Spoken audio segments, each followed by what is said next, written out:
Hello दोस्तों।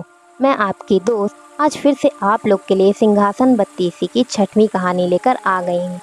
तो चलिए बिना किसी देरी के शुरू करते हैं आज की कहानी। Ready steady and go.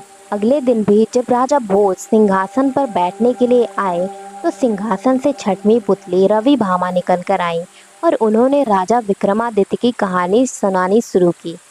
एक दिन विक्रमादित्य नदी के तट पर बने हुए अपने महल में प्राकृतिक सौंदर्य को निहार रहे थे। बरसात का महीना था, इसलिए नदी उफान रही थी और अत्यंत तेजी से बह रही थी। इतने में उनकी नज़र एक पुरुष, एक स्त्री और एक बच्चे पर पड़ी। उनके वस्त्र तार तार थे और चेहरे पीले। राजा देखते ही समझ गए ये बहुत ही निर्धन है। सहसा वे तीनों उस नदी में छलांग लगा गए। अगले ही पल प्राणों की रक्षा के लिए चिल्लाने लगे। विक्रम ने बिना एक पल गवाए नदी में उनके रक्षा के लिए छलांग लगा दी। अकेले तीनों को बचाना संभव नहीं था, इसलिए उन्होंने दोनों बेतालों का स्मरण किया। दोनों बेतालों ने स्त्री और बच्चे को तथा विक्रम ने उस पुरुष को डूबने से बचा लिया। तट पर पहुंचकर उन्होंने जानना चाहा वे आत्महत्या क्यों कर रहे थे। पुरुष ने बताया कि वह उन्हीं के राज्य का एक अत्यंत निर्धन ब्राह्मण है जो अपनी दरिद्रता से तंग आकर जान देना चाहता है।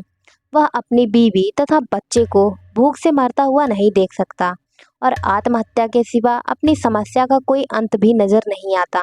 इस राज्य के लोग इतने आत्मनिर्भर हैं कि सारा काम खुद ही करते हैं, इसलिए उसे कोई रोजगार भी नहीं देता। विक्रम ने ब्राह्मण से कहा कि वह उनके अतिथिशाला में जब तक चाहे अपने परिवार के साथ रह सकता है तथा उसकी हर जरूरत को पूरा किया जाएगा।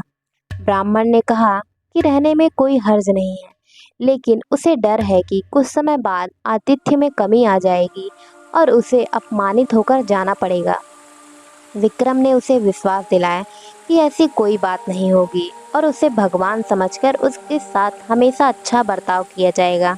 विक्रम के इस तरह विश्वास दिलाने पर ब्राह्मण परिवार अतिथिशाला में आकर रहने लगा। उसकी देखरेख के लिए नौकर चाकर नियुक्त कर दिए गए।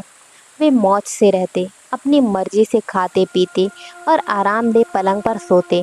किसी चीज़ की कमी उन्हें नहीं थी, लेकिन वे सफाई पर बिल्कुल ध्यान नहीं देते।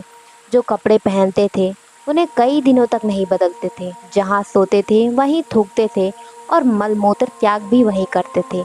चारों तरफ गंदगी ही गंदगी फैल गई।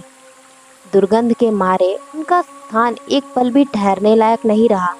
नौकर चाकर कुछ दिनों तक तो धीरज से सब कुछ सहते रहे, लेकिन कब तक ऐसा चलता। राजा के कोप की भी कोई उन्होंने परवाह नहीं की और भाग खड़े हुए। राजा ने कई अन्य नौकर भेजे, पर सब के सब एक जैसे ही निकले। सबके लिए यह काम असंभव साबित हुआ। तब विक्रम ने खुद ही उनकी सेवा का बीड़ा उठाया।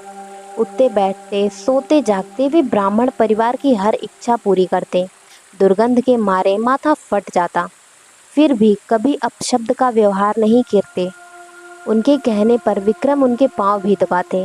ब्राह्मण परिवार ने हर संभव प्रयत्न किया कि वे विक्रम उनके आतिथ्य से तंग आकर अतिथि सत्कार भूल जाएं और अभद्रता से पेश आएं, मगर उनकी कोशिश असफल रही। बड़े सब्र से विक्रम उनकी सेवा में लगे रहे, कभी उन्हें शिकायत का एक भी मौका नहीं दिया। एक दिन ब्राह्मण ने जैसे उनकी परीक्षा लेने की ठान ली।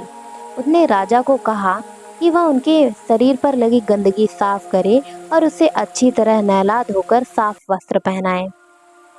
विक्रम तुरंत उनकी आज्ञा मानकर अपने हाथों से गंदगी साफ करने को बढ़े। अचानक चमत्कार हुआ। ब्राह्मण के सारे गंदे वस्त्र गायब हो गए।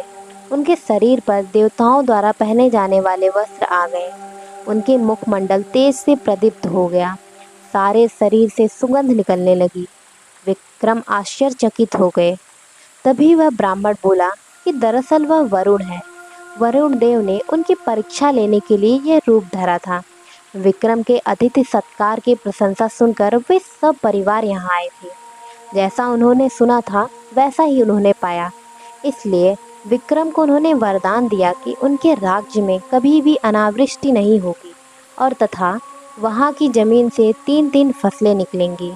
विक्रम को यह वरदान देकर वे सब परिवार अंतर ध्यान हो गए।